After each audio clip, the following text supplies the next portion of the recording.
Yeah, hey there. I have a couple of investment properties that used to be my primary residence, and therefore they have really good interest rates on the financing. But over the last few years, I've built up a lot of equity, and I would like to tap into that.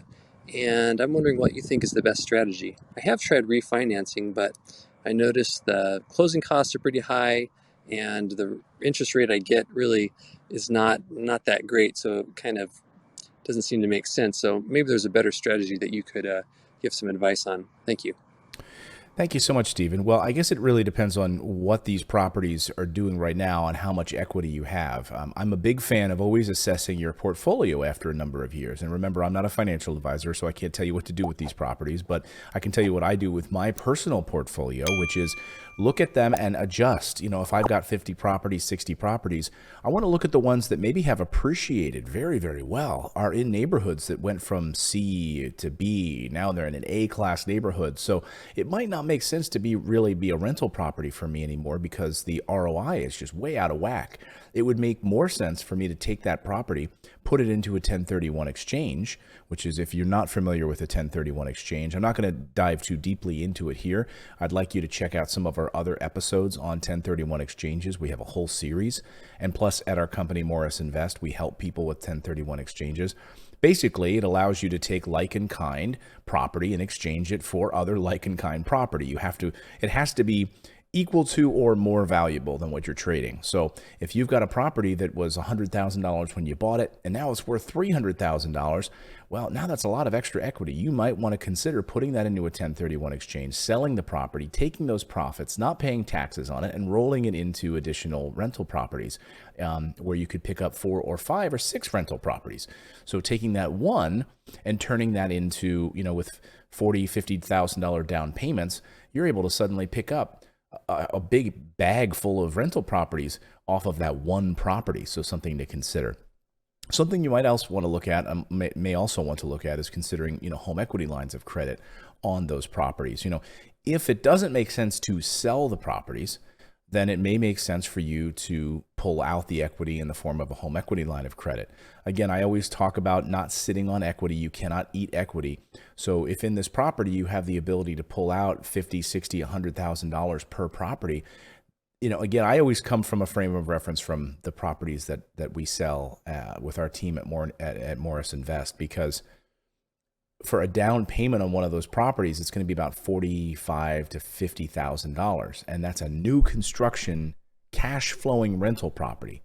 So if let's do the math on that, right? Like if I had $200,000 in equity that I could use, that's 4 rental properties, right? 4 down payments of like $45,000 to $50,000. Now that gets me 4 down payments for 4 additional rental properties that are cash flowing. And so I can turn that one bit of equity that I'm sitting on doing nothing with and rolling it into additional properties. Now, I'd be curious, you mentioned your interest rates are really good. I mean, interest rates right now are off the charts fantastic.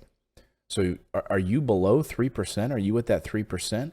I'm curious on why your interest rate might be, when you're examining getting a refinance, you're finding that your interest rates are a little higher now, because God knows interest rates are at rock bottom today. So I'm just curious on that. You may want to consider some different opportunities with some different lenders that we've worked with over the years. Flagstar Bank has been great for refinancing, and also pulling out equity and home equity lines of credit. Check those guys out. Our friends also at Churchill Mortgage, my friend Dan Kraus.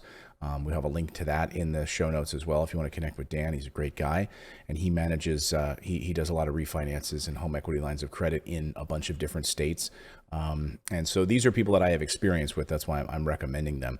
And I would check those out. But I think you're certainly sitting in the catbird seat here. I think you have a lot of opportunities, Stephen, to play with, and to think through what this strategy would be. But if this house is sitting there and it's not producing the return on the investment that you want, you may want to consider selling the property as well, like a straight up sale inside of a 1031 exchange, and taking those tax benefits of holding it in a 1031 exchange and then rolling it into additional rental properties. So thank you, Stephen, for that question. I hope I helped answer, or at least point you in a couple of different directions. if you'd like to ask a question here on the show, please go to morrisinvest.com/Clayton. Click on the button and leave us like a 30-second voicemail question so we can answer it here.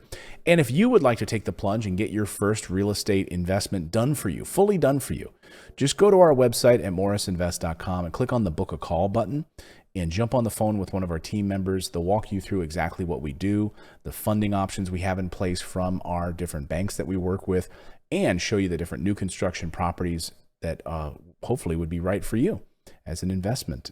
So thank you so much for joining us. We'll see you next time, everyone.